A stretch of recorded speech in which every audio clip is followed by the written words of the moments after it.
नमस्कार. चला, थेट मुद्द्यावर येऊया.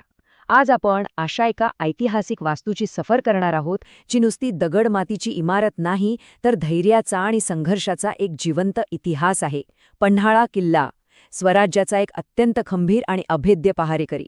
छत्रपती शिवाजी महाराजांच्या आयुष्यातल्या काही सर्वात थरारक, अंगावर काटा आणणाऱ्या आणि इतिहासाला पूर्णपणे कलाटणी देणाऱ्या घटना याच भूमीवर घडल्या आहेत. आता तुम्ही एक विचार करा, एका किल्ल्याला घातलेला इतिहासातील सर्वात भयंकर आणि जीवघेणा वेढा आणि स्वराज्यासाठी दिलेलं सर्वोच्च बलिदान. या दोन्ही गोष्टींचा साक्षीदार आहे हा पन्हाळा किल्ला. इथल्या कणाकणात अशा काही असाधारण कथा दडलेल्या आहेत, ज्या ऐकून आजही आपण थक्क होतो. म्हणूनच या वास्तूचा इतिहास जाणून घेणं हे आपल्या प्रत्येकासाठी खूप महत्त्वाचं आणि तितकंच रंजक आहे.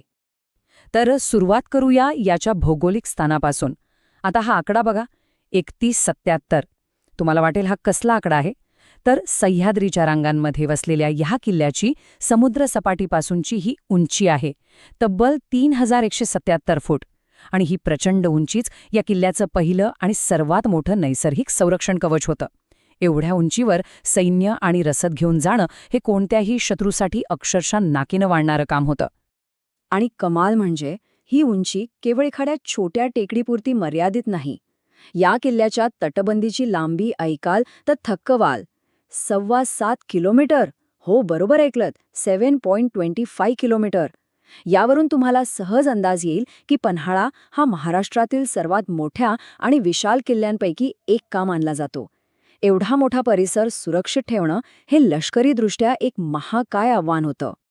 आता हा एवढा मोठा किल्ला काही एका रात्रीत नाही उभा राहिला. याचा ऐतिहासिक प्रवास खूप रंजक आहे.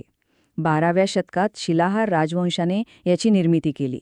त्यानंतर तो यादव आणि बहमनी राजवटींच्या ताब्यात गेला. आदिलशाही काळात याचं चांगलंच बळकटीकरण झालं आणि अखेर 1659 मध्ये छत्रपती शिवाजी महाराजांनी हा किल्ला जिंकला आणि तो दक्षिण महाराष्ट्रातील एक अत्यंत महत्त्वाचं लष्करी केंद्र बनला. पण खऱ्या अर्थाने या किल्ल्याची सर्वात मोठी परीक्षा झाली ती 1660 मध्ये. सिद्दी जोहरचा तो श्वास कोंडणारा वेढा. सिद्दी जोहरने पन्हाळगडाला चारी बाजूंनी असा काही कडेकोट वेढा घातला होता की तिथून एखादा पक्षीसुद्धा निसटू शकणार नाही असं वाटत होतं. अनेक महिने गडावरील सैन्य या वेढ्यात अडकून पडलं होतं. बाहेरून रसद पूर्णपणे बंद. ही त्यांच्या सहनशीलतेची आणि मानसिक ताकदीची सर्वात मोठी परीक्षा होती. आणि या जीवघेण्या संकटातून महाराजांनी जो मार्ग काढला ना, तो खरोखरच अंगावर काटा आणणार आहे. हा होता इतिहासातील सर्वात धाडसी ग्रेट एस्केप. इथे 3 प्रमुख गोष्टी घडल्या. एक म्हणजे रात्रीच्या अंधारात गडावरून गुप्तपणे पळ काढणं. दुसरं, शत्रूने पाठलाग सुरू केल्यावर बाजीप्रभू देशपांडे यांनी पावनखिंडीत त्यांना प्राणापणाने अडवून धरणं. आणि तिसरं, शिवाजी महाराज सुरक्षितपणे विशाळगडावर पोहोचणं. अचाट रणनीतीचं हे एक अद्वितीय उदाहरण आहे.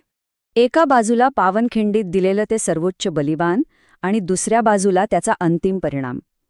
बाजीप्रभू देशपांडे आणि त्यांच्या मावळ्यांनी दिलेले हे बलिदान केवळ एक युद्ध नव्हतं बरं का. ती एक अत्यंत विचारपूर्वक आखलेली लष्करी चाल होती. याच रणनीतिक सुटकेमुळे आणि प्राणांच्या आहुतीमुळे स्वराज्य खऱ्या अर्थाने वाचलं गेलं. आता तुम्हाला प्रश्न पडला असेल की महिनोन्महिने असा भयंकर वेढा सहन तरी कसा करायचा? कारण नुसत्या शौर्यावर युद्धे जिंकता येत नाहीत ना, त्यासाठी लागतात भक्कम पायाभूत सुविधा. म्हणूनच आता आपण या अभेद्य वास्तूची आतली रचना म्हणजेच तिची अनॅटॉमी समजून घेऊया. गडाचं बांधकाम किती दूरदृष्टीने केलं होतं हे तुम्हाला आता दिसेल. ह्यातली सर्वात इंटरेस्टिंग गोष्ट म्हणजे अंधार बावडी. वेढा पडल्यावर शत्रू सर्वात आधी काय करतो? एकतर पाण्याचे स्रोत विषारी करतो किंवा तोडतो. पण ही अंधार बावडी शत्रूपासून पूर्णपणे लपून ठेवली होती, जेणेकरून वेढ्याच्या वेळी गडावर पिण्याचं पाणी कमी पडू नये. हा एक अत्यंत हुशार आणि अक्षरशः जीवदान देणारा स्थापत्यशास्त्रीय नमुना आहे. बरं, पाण्याची सोय तर झाली, पण अन्नाचं काय? त्यासाठी उभा केला होता हा अंबरखाना. हे काही साधंसुद्धा बांधकाम नाहीये. हे एक प्रचंड मोठं धान्याचं गोदाम होतं. इथे हजारो सैनिकांना पुरेल एवढं अन्नसाठा सुरक्षित ठेवता यायचा. म्हणूनच सिद्दी जोहरचा वेढा अनेक महिने पडूनही आतलं सैन्य उपाशी राहिलं नाही. आणि वेढ्या पडल्यावर शत्रूच्या हालचालींवर लक्ष तर ठेवावंच लागेल ना. त्यासाठी होती ही सज्जा कोठी. एकदम मोक्याच्या ठिकाणी बांधलेली ही उंच वास्तू. या उंचीवरून आजूबाजूच्या दऱ्यांवर आणि प्रदेशावर अचूक नजर ठेवता यायची. वेळेवर सूचना देण्यासाठी या वास्तूचा अत्यंत रणनीतिक वापर केला गेला. आता गडाचा 3 दरवाजा बघा. हे गडाचं मुख्य प्रवेशद्वार आहे. मुख्य प्रवेशद्वार म्हणजे नेहमीच शत्रूचं पहिलं टार्गेट असतं. पण या दरवाजेची रचनाच इतकी भक्कम आणि गुंतागुंतीची आहे की थेट हल्ला करून गडावर प्रवेश मिळवणं शत्रूसाठी जवळपास अशक्यच होतं. एक अभेद्य सुरक्षा कवच.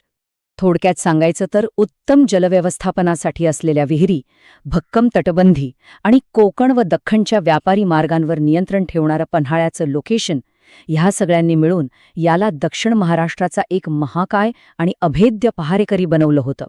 1660च्या त्या सुटकेनंतरही या किल्ल्याचा इतिहास थांबला नाही हा. पुढे मराठा आणि मुघल संघर्षामध्ये हा किल्ला कायम केंद्रस्थानी राहिला. 18व्या शतकाच्या सुरुवातीला महाराणी ताराबाई यांनी इथूनच अत्यंत यशस्वीपणे कारभार चालवला आणि पुढे 19व्या शतकात ब्रिटिश ईस्ट इंडिया कंपनीने तो ताब्यात घेतला. म्हणजे शतकानुशतके याचं महत्त्व कायम होतं. आज जर तुम्ही पन्हाळ्यावर गेलात तर तिथे तुम्हाला एक वेगळीच शांतता जाणवेल. कोल्हापूरवरून जायला एकदम सोपं असल्यामुळे हे एक लोकप्रिय ट्रेकिंग आणि टुरिझम डेस्टिनेशन बनलं आहे. इथे अंबाबाईचं मंदिर आणि इतरही देवालय आहेत. पण या सगळ्या शांततेच्या पलीकडे हा किल्ला आजही त्यागाचं आणि धैर्याचं एक जिवंत प्रतीक म्हणून दिमाखात उभा आहे. शेवटी जाता जाता एक विचार नक्की करा. स्वराज्य टिकवण्यासाठी दिलेल्या ह्या महान बलिदानातून आज आपण काय शिकू शकतो?